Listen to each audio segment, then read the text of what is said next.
Halo teman-teman, kami dari kelompok 5 akan menjelaskan tentang titrasi bromometri dan bromatometri. Selamat menyaksikan.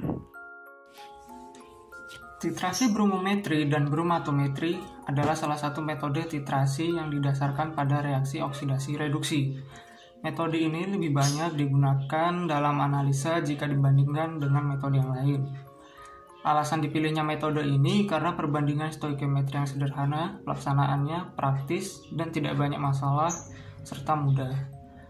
Bromatometri merupakan salah satu metode oksidimetri dengan dasar reaksi oksidasi dari ion bromat, metode titrasi langsung dan tidak langsung dalam bromatometri dan bromometri, terutama digunakan untuk menetapkan senyawa organik aromatis.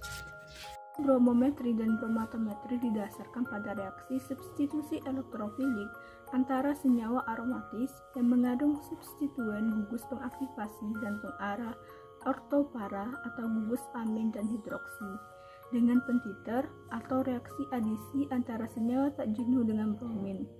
Bila reaksi cepat atau spontan dapat dititrasi langsung atau bromometri, bila reaksi lambat maka dilakukan titrasi tidak langsung atau bromatometri, di mana zat dibiarkan bereaksi sempurna dengan bromin yang diberi berlebih sekitar 15-30 menit.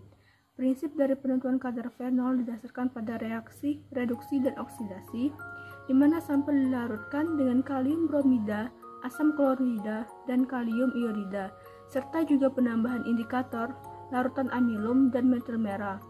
Titrasi dilakukan dengan larutan baku natrium tiosulfat dengan kelebihan kalium bromida dalam larutan, maka akan menyebabkan bromin dibebaskan sehingga merubah larutan menjadi warna kuning pucat. Penetapan kadar fenol. Sebelum melakukan penetapan kadar fenol, ada beberapa tahap yang harus dilakukan. Yang pertama yaitu pembuatan larutan standar.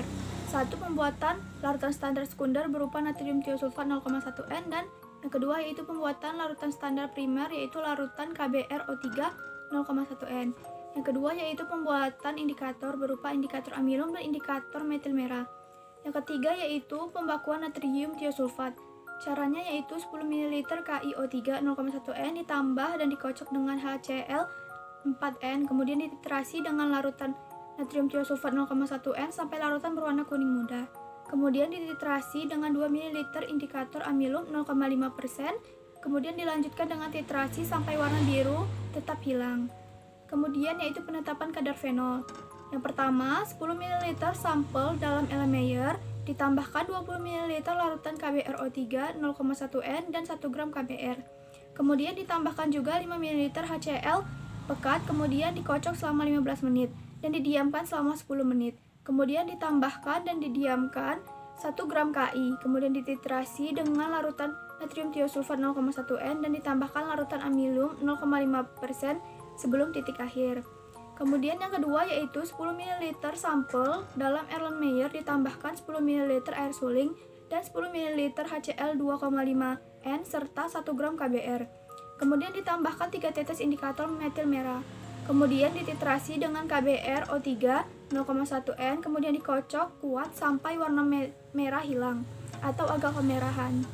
Berikutnya, reaksi bromatometri merupakan metode oksidasi reduksi dengan dasar reaksi oksidasi dari ion bromat. Kalium bromat itu merupakan oksidator kuat, namun kecepatan reaksinya tidak cukup tinggi untuk menaikkan kecepatan titrasi yang dilakukan dalam suasana asam kuat dan dalam keadaan yang panas. Pada titrasi ini, dengan adanya kelebihan ion bromat akan bereaksi dengan bromida membentuk bromin atau Br2 yang berwarna kuning pucat. Bromin ini mudah menguap dan jika titrasi harus dilakukan dalam suhu yang rendah. Jika senyawa reduktor dan bromin cepat dalam suasana yang asam, maka dapat ditentukan secara langsung. Namun bila lambat, maka dapat ditentukan titrasi tidak langsung. Kalium bromat sebagai oksidator kuat dalam suasana asam untuk reduktor akan direduksi menjadi bromida. Dapat dilihat reaksinya. Dan dalam suasana asam, kalium bromat sebagai oksidator yang kuat dengan adanya bromida akan mengoksidasi bromida menjadi brom. Dapat dilihat reaksinya. Penetapan kadar senyawa dengan menggunakan metode bromatometri adalah organik aromatis fenol. Dapat dilihat reaksinya. Dan penentuan kadar ini secara tidak langsung karena fenol tidak langsung bereaksi dengan larutan kalium bromat, melainkan bereaksi dengan brom berlebih yang didapatkan dari reaksi oksidasi reduksi antara kalium bromida dan dalam suasana asam. Titrasi bromometri dan bromatometri adalah salah satu metode titrasi yang didasarkan pada reaksi oksidasi reduksi. Titrasi bromometri termasuk mempunyai reaksi yang cepat, sedangkan bromatometri atau titrasi tidak langsung mempunyai reaksi yang lambat, di mana zat dibiarkan bereaksi sempurna dengan bromin yang berlebih. Praktikum kali ini menggunakan titrasi bromatometri dengan larutan standar berupa kalium bromida dan indikator berupa metil merah untuk menentukan kadar fenol, dan didapatkan TAT berupa tidak berwarna.